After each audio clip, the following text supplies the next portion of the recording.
sinédrio, fariseus, saduceus, zelotes, escribas são palavras que nós, como estudantes da Bíblia, já estamos acostumados. Porém, muitas vezes não compreendemos completamente o seu sentido e isso nos leva a fazer interpretações erradas do que Jesus realmente falou ou mesmo da vida de outros personagens do Novo Testamento. Por isso é tão importante entendermos isso. Veja, nós estamos numa cultura muito distante disso tudo. Por isso, se nós não estudarmos um pouquinho, esse sentido nos passa desapercebido. Eu sou a professora Lise e te convido a viajar comigo pela invicta história do cristianismo.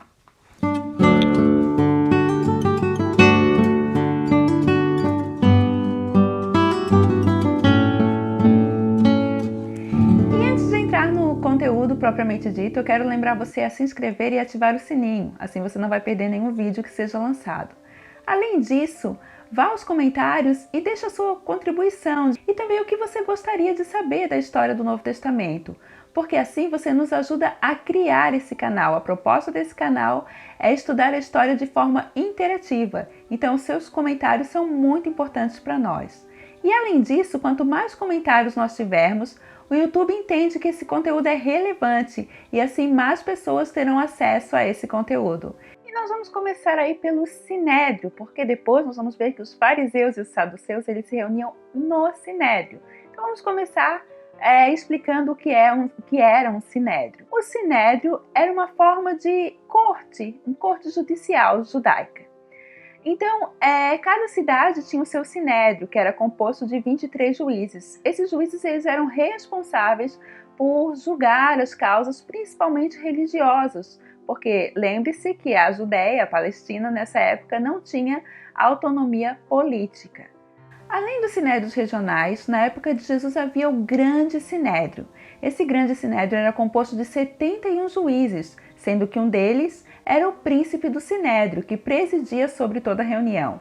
Esse Sinédrio maior era uma espécie de Suprema Corte. E além do príncipe do Sinédrio, nós teríamos ali um mestre do Sinédrio, que era aquele que ia diretamente assessorar o presidente, e era o mais nobre entre os outros 70 juízes. Na época do Segundo Templo, e portanto na época de Jesus, o Sinédrio se reunia numa sala dentro do templo. Essa sala ficava na parte norte do templo e, diferente do restante da construção do templo, era composta por pedras cortadas a ferro. Essa é uma outra curiosidade que depois nós podemos estar estudando aí sobre as pedras do templo e como ele foi construído.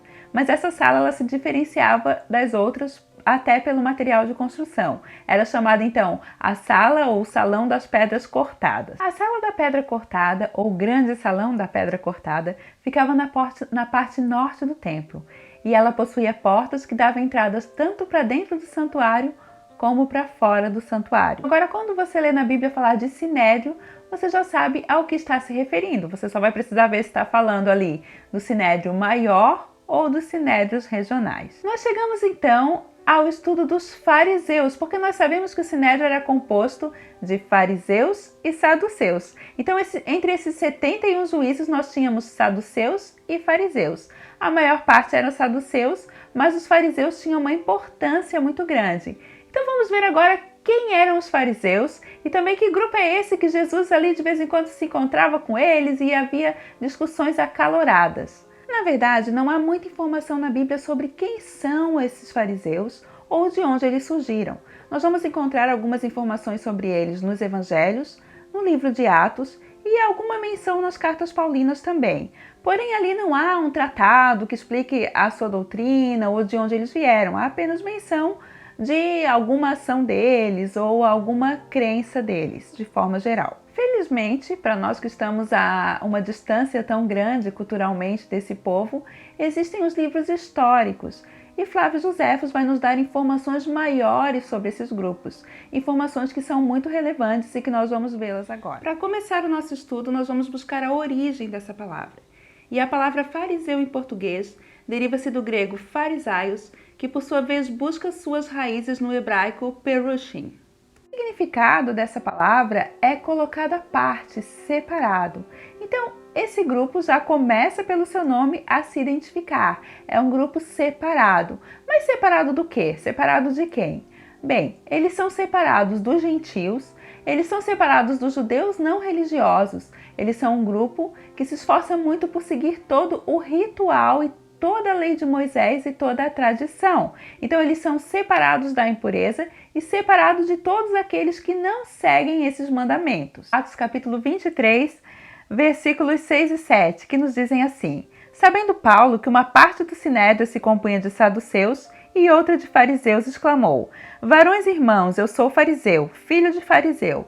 No tocante à esperança e à ressurreição dos mortos sou julgado. Ditas essas palavras, levantou-se grande dissensão entre fariseus e saduceus, e a multidão se dividiu, pois os saduceus declaravam que não havia ressurreição, nem anjos, nem espíritos, ao passo que os fariseus admitem todas essas coisas.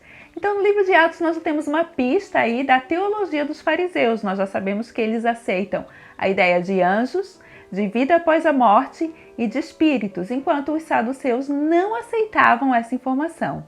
Mas de onde surgiram os fariseus e como havia ali no judaísmo um grupo que não acreditava em ressurreição e vida após morte? É, na verdade, uma situação bastante complexa e nós vamos precisar voltar atrás alguns anos aí para entender o surgimento desse grupo. Então você lembra lá da estátua de Nabucodonosor? É muito importante, gente. Não dá para estudar a história do cristianismo sem estudar os reinos que dominaram Israel e o caminhar de Israel até chegar ao momento da vinda do Messias. Então, se você lembrar lá da estátua de Nabucodonosor, a cabeça de ouro que representava o Império Babilônico. Os judeus eles foram levados em cativeiro para o Império Babilônico.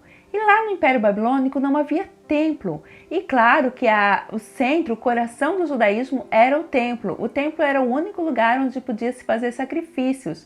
Então, um judeu fora do templo não conseguia exercer aí a sua religião de forma minimamente, né? Não havia possibilidade de exercer a religião fora do templo. E agora os judeus estão lá no cativeiro babilônico, distantes do templo, e o que eles vão fazer para, de alguma forma, estar conectados à sua religião?